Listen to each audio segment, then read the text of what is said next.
Saya beruntung di Shiba Inu. Mungkin pasti teman-teman pernah dengar ya, Shiba Inu waktu beli harganya masih 0,0-nya ada 7, terus naik jadi 0,00001-an. Nah itu kalau dihitung persentasenya 80.000% gitu. Perkenalkan, nama saya Ilham Fawaz, biasa dipanggil Fawaz. Kesibukan saya akhir-akhir ini ya gini-gini aja sih, nggak ngapa-ngapain. Nama saya Al Rizky, saya adalah seorang community lead dari sebuah proyek game NFT dari Amerika Serikat, dan sekarang kita sedang mengembangkan proyek kami ke Asia Tenggara. Angga, umur 23 tahun, seorang fresh graduate, #infolocker. Nama aku Acit, dan aku sekarang kesibukannya freelance. Namaku Ahmad, aku kerja sebagai pegawai swasta di Surabaya. Aldo, saya mahasiswa tingkat akhir. Nama saya Muhammad Hilal. Nama saya Muhammad Zamzanil. Alifianani Subari, umur 23 tahun, masih mahasiswa.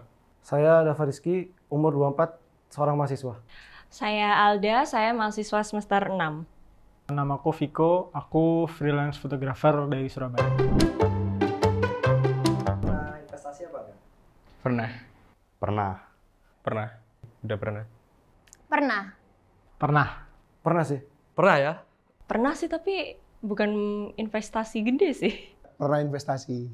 Oh pernah, berkali-kali, dan sering gagal. Saya pernah investasi di reksadana sama kebetulan di pasar saham. Kalau investasi, invest di usaha temen sih, Mas. Di saham, terus di obligasi juga pernah, terus sama di kripto juga pernah gitu. Di reksadana, kripto, dan pasar saham. Di reksadana. Di saham sih saya. Deposito, masih di reksadana aja. Investasinya mulai dari konvensional, misalnya yang berbasis kimia. Saya dulu pernah bikin proyek menciptakan sedotan dari rumput laut, tapi gagal.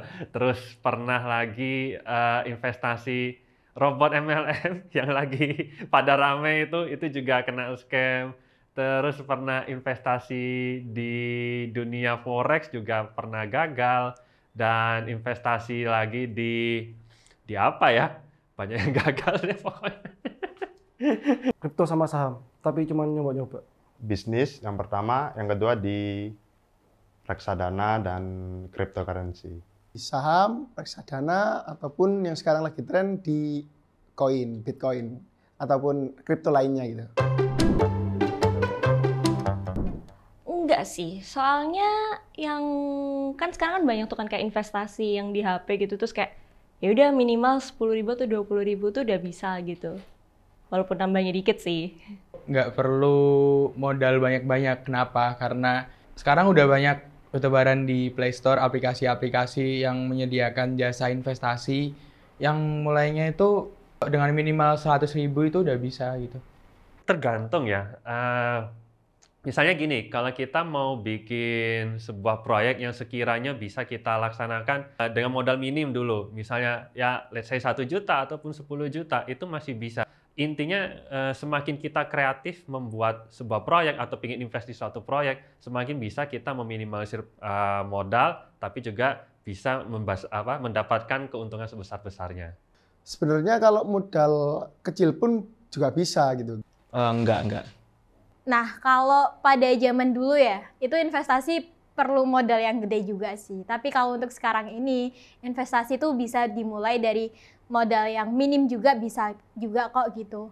Tergantung. Kalau cash flow yang positif, modal dikit ya nggak masalah. Untuk keuntungan modal ya menurutku harus besar sih. Enggak. Yang ngembangin uang untuk investasi itu bukan kita sendiri gitu. Bisa dari orang lain. Mulainya juga dari kecil pun bisa. 100.000 sih minimal ya. Tergantung sih investasinya buat masa depan gitu. Maksudnya emang buat diinvestasiin. Kalau misalnya percaya kayak compounding gitu loh. Kayak kan bisa kayak dari kecil-kecil terus banyak gitu. Kalau cari cuan perlu modal gede gitu kayaknya. Gak perlu, karena menurut saya asalkan kita tahu ilmu tentang investasi tersebut atau kripto atau saham, mungkin gak perlu pakai modal besar ya. Kalau itu sih tergantung mau modalnya langsung besar atau mulai dari kecil-kecilan dulu. Pasti perbedaannya nanti di apa yang didapatkan juga sih. Sebenarnya 100.000 aja bisa. Jadi kalau istilahnya sekarang untuk trading for living sih emang butuh banyak, tapi untuk belajar, untuk memahami itu mungkin modal 100.000 juga bisa ya. Waduh, harus disebutin angkanya ya. Yang paling terbaru ya ini yang istilahnya membuat hidup saya berubah gitu. Saya beruntung di Shiba Inu, mungkin pasti teman-teman pernah dengar ya, Shiba Inu waktu beli harganya masih 0,0-nya ada 7, terus naik jadi 0,00001-an. Nah itu kalau dihitung persentasenya 80.000% gitu. Kalau untuk dari investasi sendiri sih, saya ada di kisaran ratusan ribu, tapi nggak sampai 500. Belum BEP sih ini. Jadi belum profit. Mungkin kisaran 5 kali ya, 5 ke atas gitu. Lebih dari 200%. Nah, ya. 70%. Mungkin baru 30%-an. Ya 20% lah mungkin dari yang udah aku coba invest. 5-10%-an sih. Wah, itu sih lumayan lah Mas pakai beli makan ya. Alhamdulillah ya, untungnya lumayan sih bisa buat makan yang penting. Persenan ya di atas 10 lah. Ya kalau untung sih nggak banyak-banyak banget. 10-20% dari modal. Enaknya investasi itu ya untuk jangka pendek dan juga jangka panjang.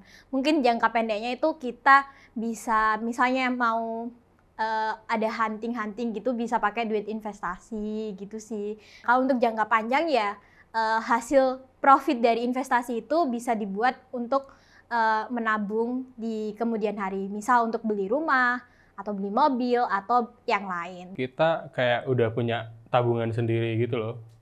Tabungannya tanpa kita apa-apain, kita sentuh, enggak. Cuman itu uangnya bakal ngembang terus gitu. Selama kita makanya bener ya. Kita nggak perlu kerja, tapi kita bisa menghasilkan uang, yaitu uangnya yang bekerja untuk kita. Kita mempersiapkan uang yang mana uangnya itu bisa dibuat di masa depan dan bisa dibelikan apa aja yang kita pengen di masa depan. Kayaknya ya buat orang investasi masa depannya bakalan lebih terjamin gitu sih. Enaknya di situ. Bikin kita jadi nggak boros sih. Yang pasti bakalan bikin kita hidup lebih hemat. Saya lebih pelit sama diri sendiri akhirnya. Tapi dengan tujuan untuk menciptakan kehidupan di masa depan yang lebih baik. Hanya alat seadanya kayak laptop, HP udah bisa mendapatkan keuntungan. Ngalokasiin uang yang nggak kepake di luar dari kebutuhan kita itu untuk menghasilkan uang lagi. Jadi udah duduk aja nanti terima profit kayak gitu. Keuntungannya adalah satu itu nggak kepake, kedua someday itu bakal nambah-nambah sendiri gitu. Bagi saya itu mencerminkan diri sendiri ya, karena kita belajar cara teknik manajemen money, terus waktu dan emosi juga. Jadi kita tuh belajar dari 3 itu. Pokoknya intinya kalau pengen kaya ya investasi. Ya rugi Mas. Keuntungan dari investasi sendiri pun nggak seberapa banyak gitu. Banyak sekali investasi ke proyek-proyek macam-macam. Saya 80% gagal semua. 20% ini yang akhirnya berhasil. Minusnya ya harus siap-siap kehilangan duit seperti itu. Resikonya banyak. Kadang kalau yang high return bisa dapat high risk juga kayak gitu. Marketnya lagi merah, itu nggak enak banget. Apalagi kalau ada berita perekonomian yang membuat market itu jadi merah, itu bener-bener nggak enak banget. Kalau kita nggak controlling terus-menerus ya, nggak analisis terus-menerus ya. High risk, terkadang ya tidak sesuai ekspektasi. Nggak ada sih. Jelas kalau rugi ya. Ngejaga komitmennya itu loh yang menurutku kayak susah sih gitu. Semua pasti ngerti lah ya Mas, nggak enaknya yang minus lah, yang rugi, yang FOMO misalkan, yang nggak bisa tidur kalau kepikiran duitnya hilang. Deg-degan sih kalau pas lagi turun. Mungkin kalau pas misalnya investasi saham, kayak pas sahamnya turun ya ikut turun gitu. Tergantung saham yang kita pilih.